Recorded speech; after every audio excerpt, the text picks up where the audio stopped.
So much of sports fandom is wrapped up in misery and suffering and seeming to get real close to the brass ring only for it all gets snatched away. Except if you were a fan of the New York Yankees at certain points in history. I was fortunate enough to live through a couple of those points in history.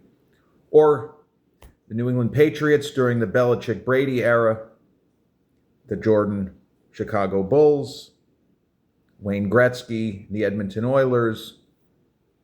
You understand what I'm saying. Lengthy stretches of success is tough to come by. And the life of a sports fan, I can make jokes and say it's not an easy one, but we take our sports very seriously. I am not as much of a lunatic New York Yankees fan or lunatic anti-New York Mets hater. But I still love the Yankees. Baseball's my sport. I have wasted more time. I have stressed out a lot more watching baseball, pondering baseball, being kept up at night by baseball, not being able to sleep because Dave Righetti blew another game in 1985 when I was 11. Or, move forward a little bit, Steve Howe fucking up in the early to mid-90s. It's not easy.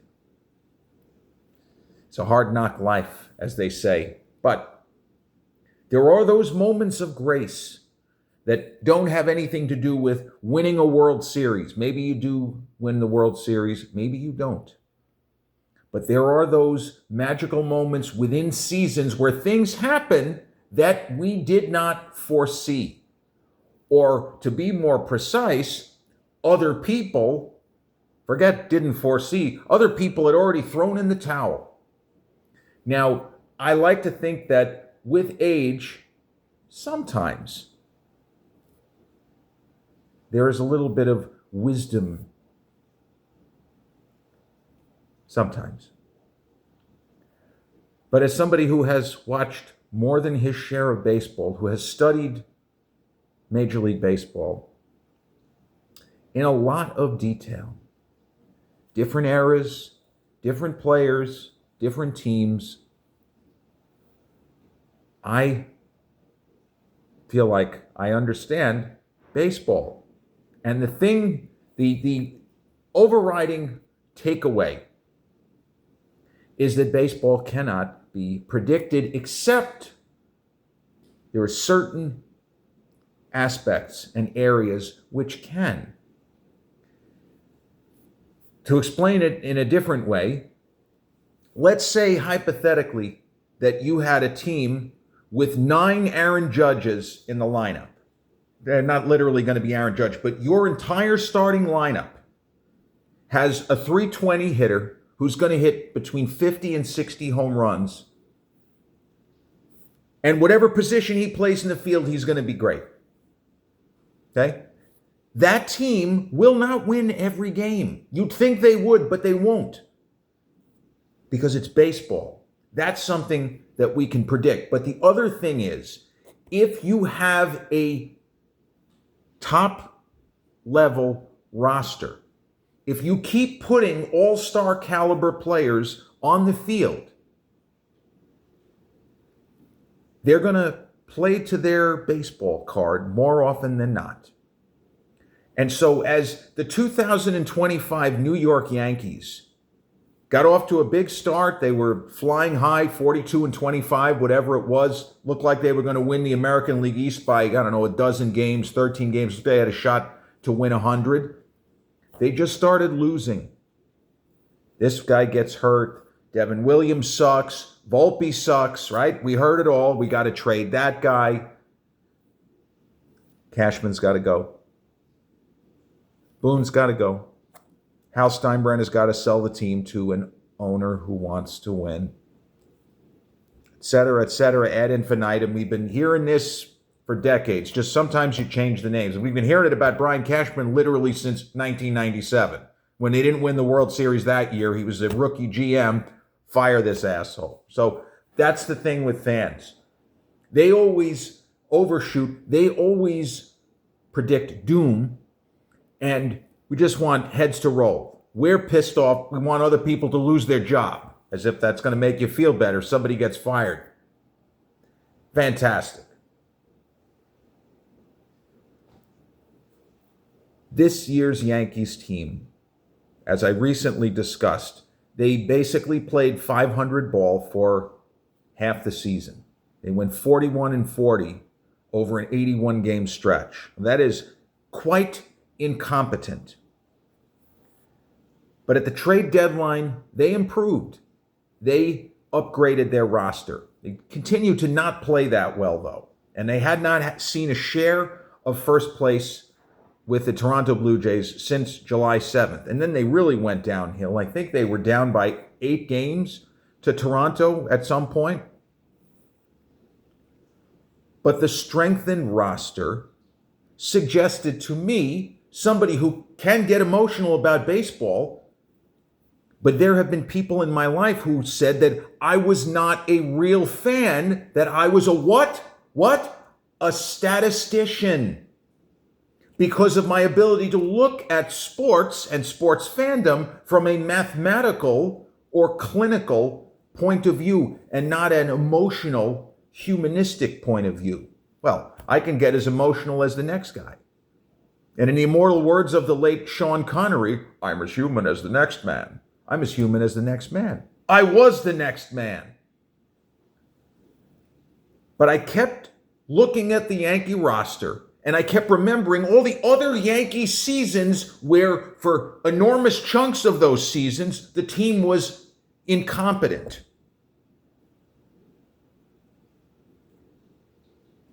That doesn't mean that you can't win that year. There is nothing that says that because the New York Mets played like a 100-loss team for almost half the season, that they can't win the World Series this year. So look at the Yankees roster, and you say, this is way better roster, a way better roster than the team that looked like it was going to run away with the division. It's a 162-game season, and at some point in August, this will click. They will start to play like a winning team. That is exactly what has happened. Now, they could have played great, but in much the same way that the 1978 Yankees went 48-20 in their last 68 games, it's 40% of the season. If the Boston Red Sox had not come back to earth, the 1978 New York Yankees would not be top 5 most celebrated teams in the history of the franchise. I believe that 1978 is the New York Yankees franchise's finest hour. But if the Boston Red Sox had continued to play at a 110 to 115 win pace, the 1978 New York Yankees would have been on the golf course the day after the season ended. Takes 2 to tango.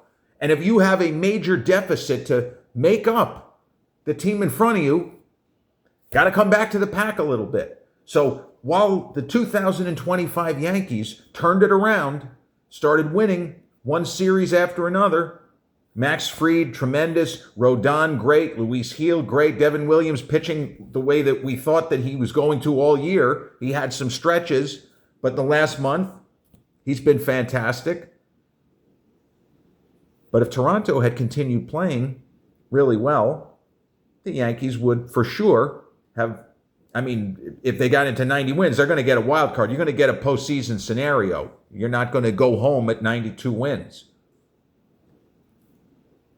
Toronto started losing.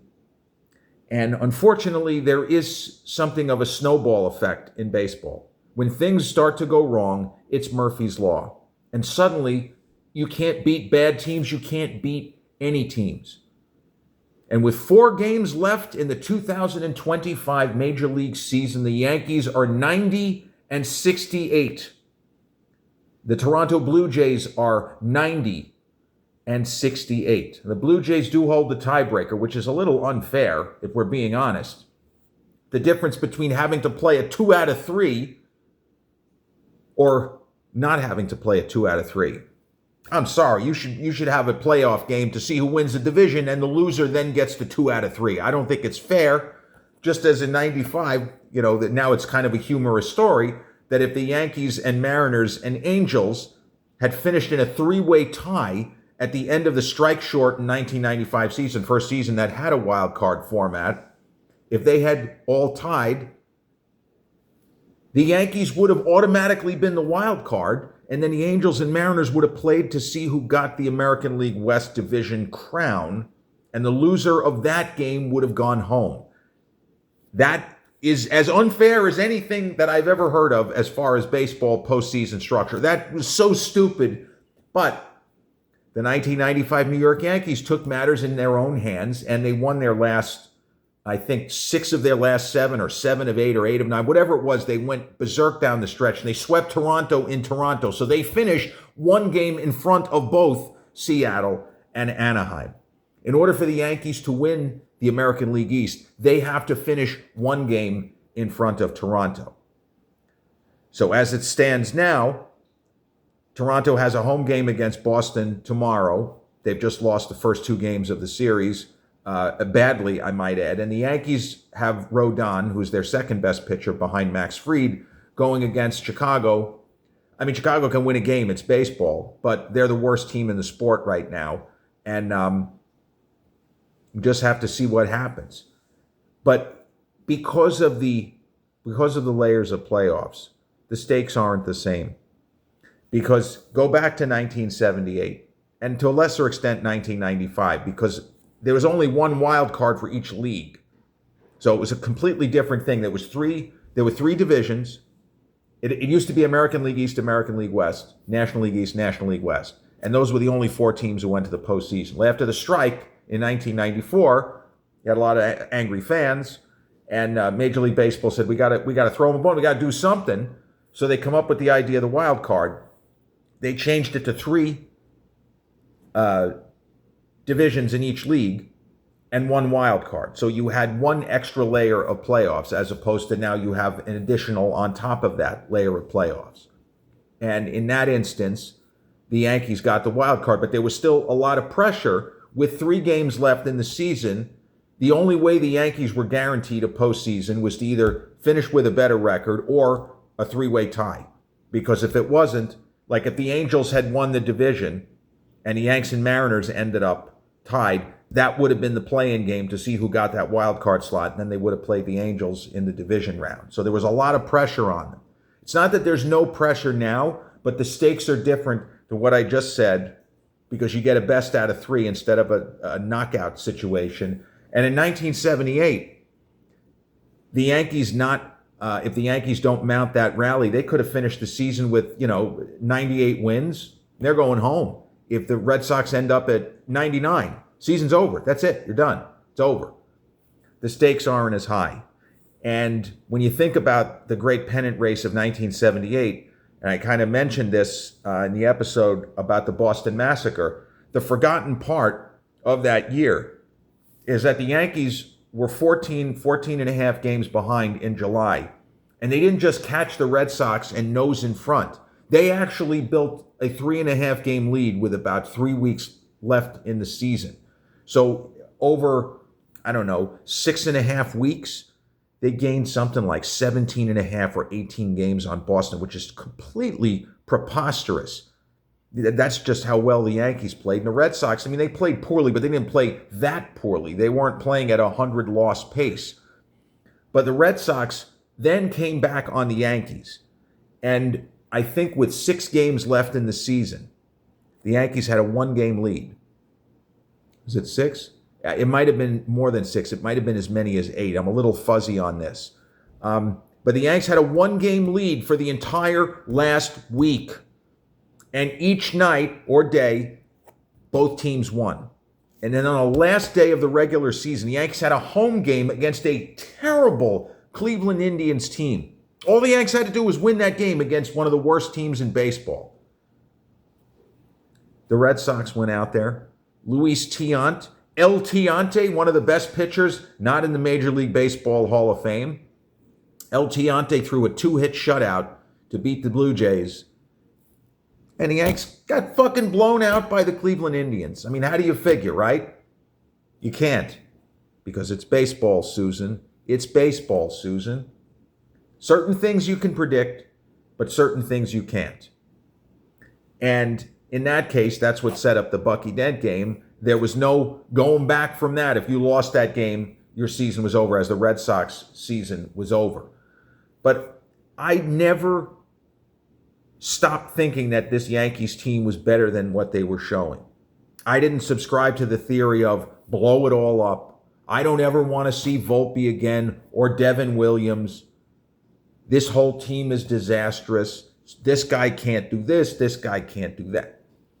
It's just a lot of complaining, and you hear it every season about almost every player. There are some people that are somewhat exempt from it, but there were stretches in Jeter's career where he would hit into one double play after another, and they're calling up the fan. I think we got to sit Jeter down. We what? We have to what? Bro, I grew up and Bobby Meacham was our shortstop. Alvaro Espinoza was our shortstop. We're not going to sit Jeter down. We can get Espinoza back. Maybe he'll play short. Come on. Be serious. Right? People get worked up. Fans get upset. And then they say all kinds of crazy shit on talk radio. I mean, it's funny. In the early 90s, you think we could get Jose Canseco for Tim Leary and Dave LaPointe? Oh, sure. Oh, yeah.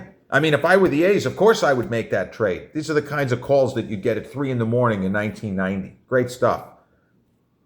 But I believed that the Yankees' best baseball was still to come.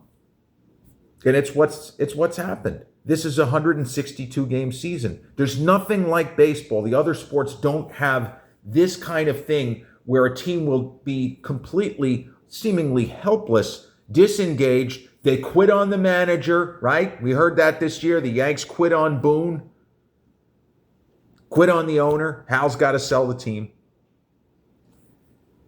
But sometimes it just takes a while for a team to gel and for the talent level to register in wins and not just losses. And by Toronto struggling so much down the stretch, the Yanks are in position. I would say they've got at least one chance in 3, probably slightly higher than that, of winning the division. Toronto has the one more game with Boston. Boston's pretty good. And then they close with Tampa Bay, and Tampa Bay is also pretty good. They're not as good. I'm sorry, they're better than Baltimore. That's who the Yankees finish with. I mean, the Orioles should have been better than they were, but schedule-wise, the Yankees would appear to have the advantage. They're playing the weaker teams in the last 4 games. And Toronto just looked awful. They lost 7-1 tonight or 8-1 or whatever it was. You don't know how it's going to play out. There have been Yankee seasons where they finished the regular season on a high note and looked like they were loaded for bear to go into the postseason. I mean, the Torre years of 2005, 6, and 7, big teams each year out in the first round in the best of 5, that they were still doing the old version of the playoff format where there was only the one wild card. Could happen this year. They could win the division and then go out in the division series and get the shit beat out of them. They could get swept. You never know. It could happen that way. But I feel like it probably won't, because they seem to be peaking. They're playing good team baseball. You know, they had stretches this year. They were really sloppy on defense and ridiculous base running gaffes. The one thing I like Gleyber Torres, but I don't miss the fact that he made a lot of weird base running plays. He was always doing stupid stuff on the base paths. Oh, and Detroit, speaking of teams that collapsed, that's Gleyber's new team. They were running away with the Central, and what the fuck happened? It looks like Cleveland is going to take the division. So you just don't know. Teams on their way to 95 to 105 wins, and the next thing you know, they lose 9 out of 10. You know? It's why you don't want to get too high when things are going good. You always want to kind of keep the eye on the prize. And don't get too low if the team starts to suck, because it's not permanent until the season is over. And I kept telling people, even as they sputtered, they're going to come out of it. There's too much talent not to. They're not, the season's not over.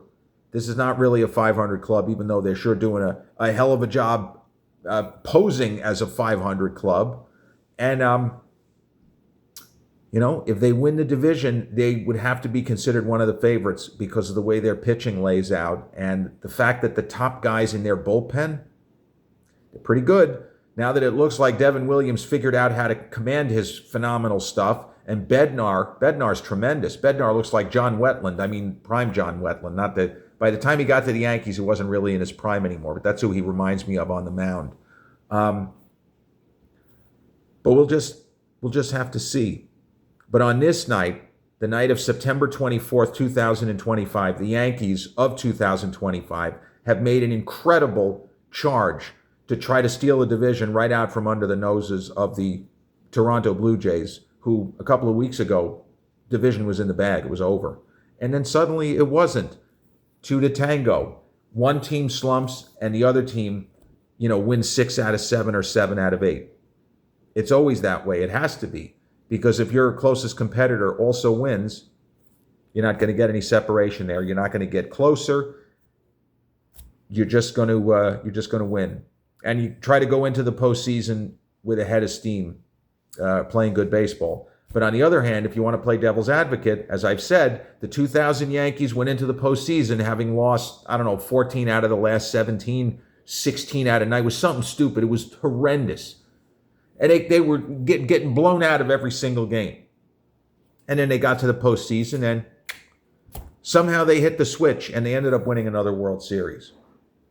But I do think if the Yankees are able to get the division, if they're able to win the division, it certainly gives them a much better chance of getting back to the World Series because you eliminate one postseason series entirely. You don't have to sweat out a 3-game series where really anything could happen. So, yeah, a rare upbeat night. It's been an upbeat series of nights, but actually getting the American League Eastern Division tied at a time and in the season where you thought that, all right, we're just going to try to get, the home games for the wild card series. No, you go ahead. Now you put yourself in a position to win a division. You got to fucking win it. If Toronto goes 4-0, then there's nothing you can do about it. If the Yankees somehow win out, both teams aren't going to win out. But in the unlikely event that they both win out, you did the best you could. But if this is a situation where, for example, Toronto goes 2-2 and the Yankees go 2-2, you know what? Then you didn't deserve to skip the first playoff series.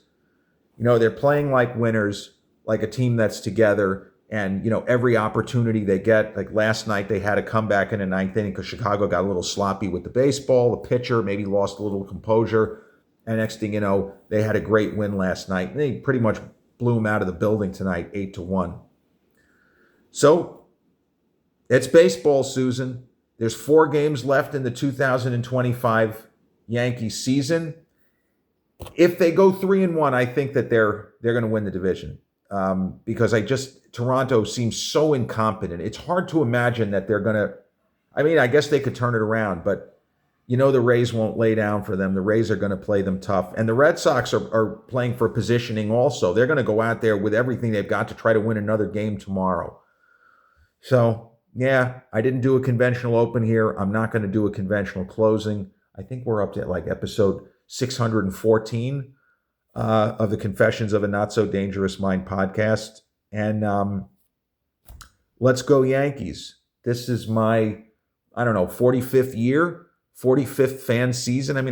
I used to watch the games with my dad, but I was not really paying that much attention when I was 6 years old. I do have vague memories of the 1980, the disastrous 1980 postseason against the Royals where the Yankees got swept.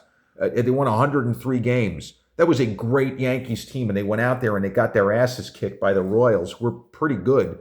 But the Yankees had beaten the Royals in 76, 77, and 78. KC was just due. They were just due to win one. And, imagine getting swept out of the playoffs cost Dick Howser his job. But I'll always be a baseball fan. I'll always be a diehard Yankee fan, whether or not I watch that many of the games. And I like to think I know baseball. I can predict certain things. And it wasn't that difficult to predict that the Yankees were going to go on some kind of a run.